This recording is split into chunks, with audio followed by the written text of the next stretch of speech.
on your meter, you've got this one that it just beeps, right? Touch it and it just beeps. This one is going to read to you the ohm value, right? So if we touch them together, we've got solid ohms down here, right?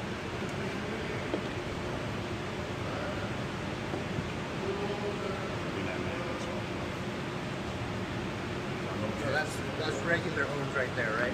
Let me hold it up for you. No, it's not going to. Bro, I can hold it up. Sure.